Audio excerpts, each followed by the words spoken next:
Hey Gary, what are we doing? Picking my broke down truck up. On white trash, having to save the day, pull the stump grinder home. It's Gary's dualies, a crank no start here. Finished grinding stump, come out, loaded it up, and wouldn't crank up. So we're gonna get it towed to the house and figure out what's going on with it.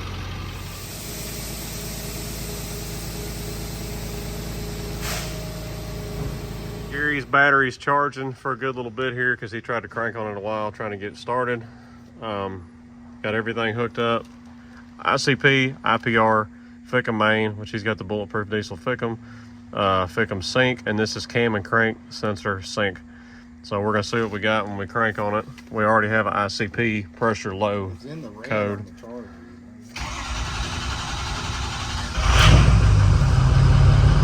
Turn that charger off.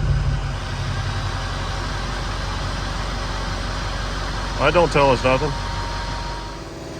Hey Gary, Yeah. what we getting ready to do? Test something. Air test it. Air test. So, crank no start hot.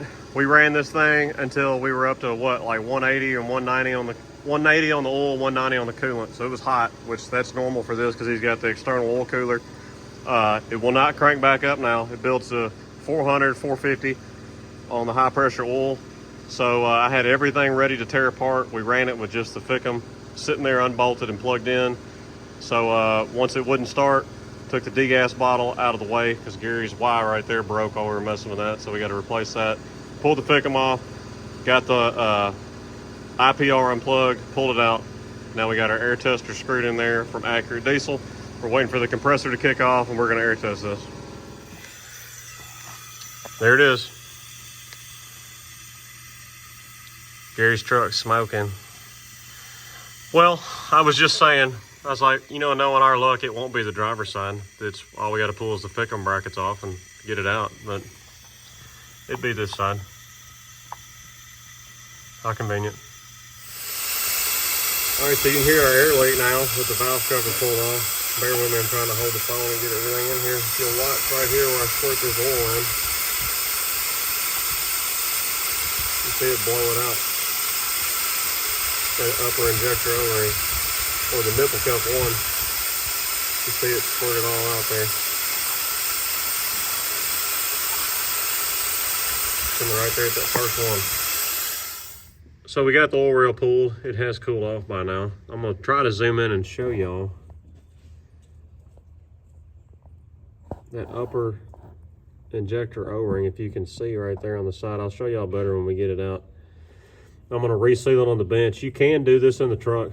It's not my favorite thing to do because you're worried about that clip shooting off and dropping it or losing it or whatever. And since this is the front injector, it won't be shit to pull it. So we'll just pull it out and reseal it and put it back in, put the oil rail back in. All the nipple cups look good.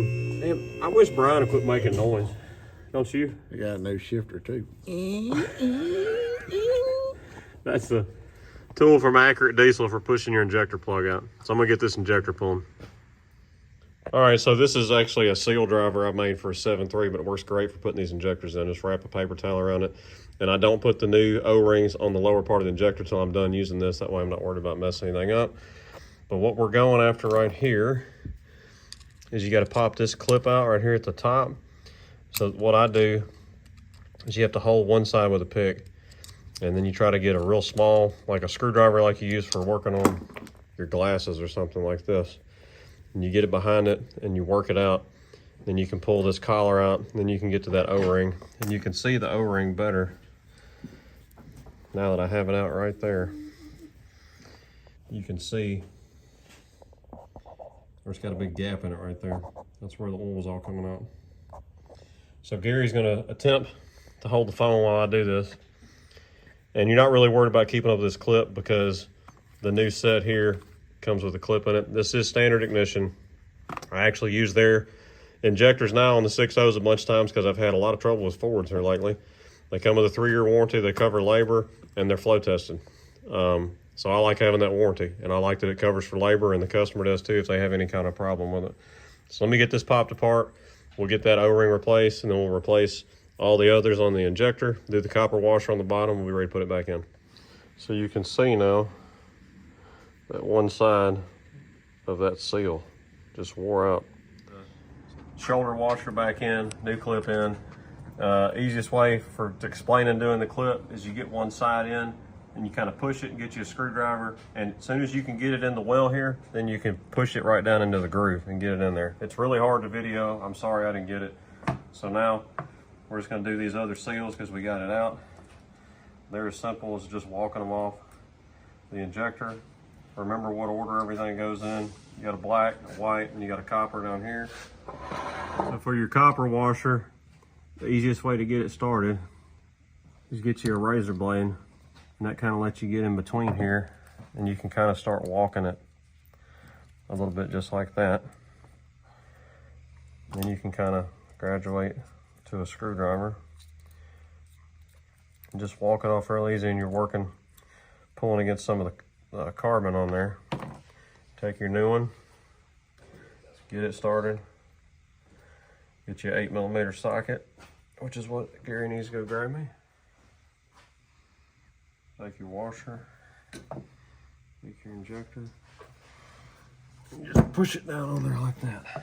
And that gets your new washer on there. Now, we're gonna put our other O-rings back on.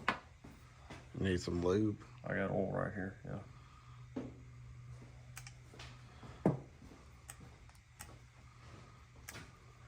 Make sure they're lubed up good.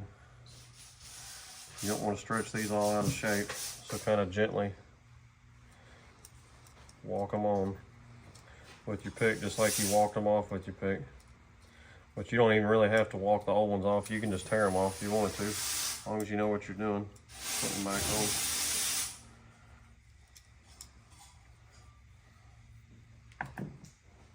That's the old one. Make sure you've grabbed the right O-ring. Thanks, Gary. That's what you're here for, right? Mm-hmm.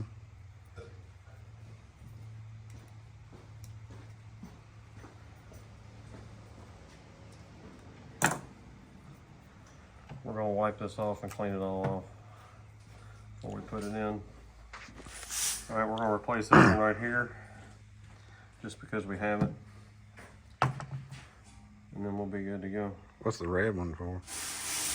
That's if you get into taking other shit apart. We're not getting into that. You didn't have an injector problem, you had a seal problem, you know? Yeah. If we were getting into that part of it, we would have just bought an injector.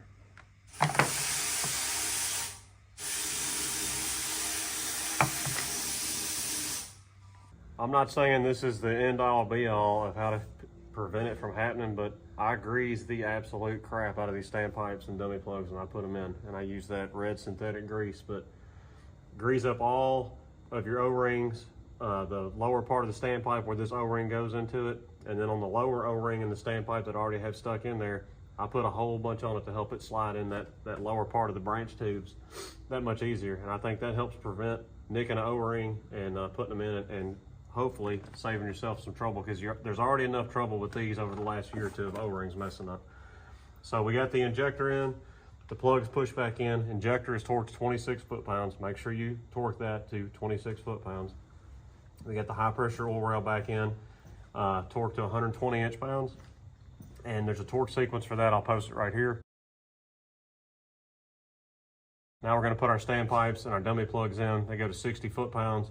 And then we'll be ready to throw our valve cover back on and get this back going. Put Gary back on the road. Yeah. Hey, Gary, what are you doing? Putting in this bolt. Because I'm sick of it. Yeah. Every time we put that stupid air cover on, we got to fight because the idiots at AFE didn't make the bolt holes line up right. Oh, we're all together. About to crank this thing up in a minute. We're going to watch Gary lose his religion with his airbox lid. Are you going to throw something in a minute? Not yet. Like you do an iPad? Yeah. So we'll catch up with y'all in a minute. We're going to hook the computer up, make sure we're making high pressure oil while we're cranking. It's going to take just a second because this whole rail over here is empty. And then we'll be good to go. All right, moment of truth. I don't really know why Gary's ICP says 245. Anyways. We're going to crank on it. It's going to take a minute, build high pressure oil.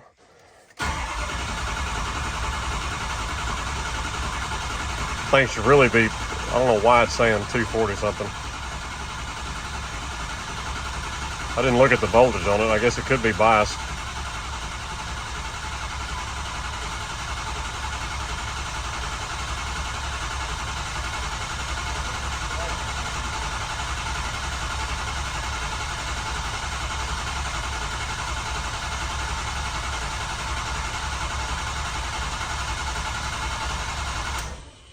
Give that starter a break for a second.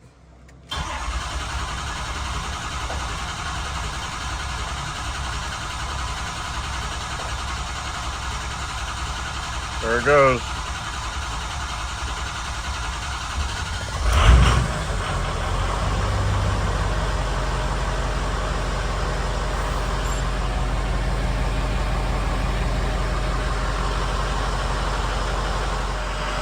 We're gonna let this thing warm up to normal operating temperature, which it takes forever to get the oil temp up on this with that external oil cooler.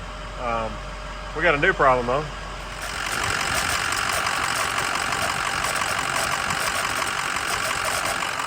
Sounds great. That's a new alternator too.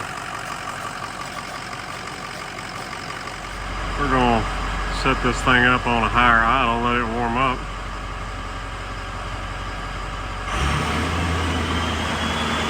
Alright guys, hope you enjoyed the video of rescuing Gary's 6.0. Again, just as simple as that upper injector O-ring leaking can cause you to have that crank nose start hot. So that air tester is a lifesaver when it comes to this kind of stuff. Points you in the right direction, keeps you from having to search for what the problem is. So hope y'all enjoyed the video. This is Automatic Garage signing out. Y'all check us out at Facebook, Instagram, Rumble, AutomaticGarage.com. We'll holler at y'all later.